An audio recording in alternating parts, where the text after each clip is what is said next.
Apa yang kita saksikan antara Iran dan Israel bukan lagi sekadar perang bayangan. Ini adalah sebuah eskalasi berbahaya di atas papan catur geopolitik yang sudah sangat rapuh. Serangan Israel yang menargetkan fasilitas vital Iran dan balasan Teheran dengan ratusan rudal dan drone telah secara resmi membuka babak baru yang sangat tidak terduga. Dari perspektif militer dan geopolitik, ini adalah permainan dengan pertaruhan tertinggi. Setiap langkah kini memiliki potensi memicu reaksi berantai. Keterlibatan Amerika Serikat, meskipun di belakang layar, adalah faktor krusial. Salah perhitungan sekecil apapun dari Washington, Tel Aviv, atau Teheran dapat menyeret seluruh kawasan ke dalam konflik terbuka. Negara-negara Teluk kini berada dalam posisi terjepit, berisiko menjadi medan pertempuran proksi. Namun, dampak terbesarnya melampaui medan perang. Jika Iran merasa terdesak, ancaman penutupan Selat Hormuz adalah kartu truf ekonomi yang dapat melumpuhkan pasokan energi global. Ini akan memicu krisis ekonomi dunia.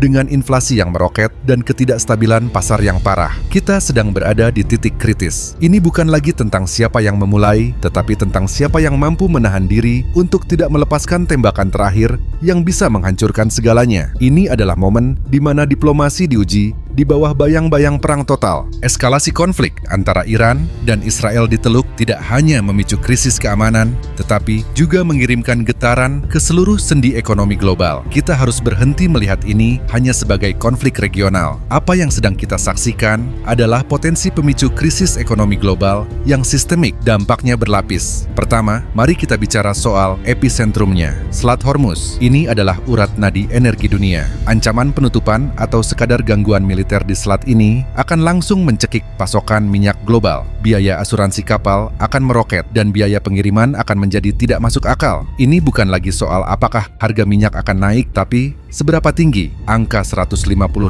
Amerika Serikat per barel bukan lagi fantasi, tapi sebuah kemungkinan nyata. Lalu, apa artinya lonjakan harga minyak setinggi itu bagi kita di Indonesia? Artinya adalah gelombang inflasi yang menyakitkan. Bagi pemerintah, beban subsidi bahan bakar minyak dan listrik di anggaran pendapatan dan belanja negara akan membengkak luar biasa, mengancam kesehatan fiskal kita. Bagi masyarakat, ini terasa langsung di kehidupan sehari-hari. Biaya transportasi naik, biaya produksi pabrik naik yang pada akhirnya membuat harga mie instan, telur, hingga ongkos ojek online ikut terkerek naik. Daya beli kita akan tergerus habis. Ini juga menempatkan Bank Indonesia dalam dilema besar, menaikkan suku bunga untuk melawan inflasi, tapi berisiko memicu resesi, atau membiarkannya dan melihat nilai rupiah terus tertekan. Selain dampak langsung ke harga barang, pasar keuangan juga akan mengalami guncangan hebat. Di saat perang terjadi, investor akan lari dari risiko. Mereka akan menjual aset di negara berkembang seperti Indonesia dan beralih ke aset aman atau safe haven seperti dolar Amerika Serikat dan emas. Kita akan melihat aliran modal keluar yang deras, menekan rupiah semakin dalam, dan membuat indeks harga saham gabungan kita memerah. Setiap krisis menciptakan pemenang dan pecundang. Negara pengimpor minyak seperti kita, Eropa, dan Jepang adalah pihak yang paling dirugikan. Namun, negara eksportir minyak seperti Rusia justru akan mendapatkan keuntungan besar, memberi mereka dana segar untuk melanjutkan agendanya di panggung dunia. Kesimpulannya, ini adalah resep sempurna untuk stagflasi global, kondisi di mana ekonomi tidak tumbuh, namun harga-harga melambung tinggi. Ini bukan ancaman di masa depan, ini adalah realitas yang sedang terbentuk di depan mata kita, dipicu oleh konflik ribuan kilometer jauhnya. Ini merupakan sebuah gambaran yang sangat serius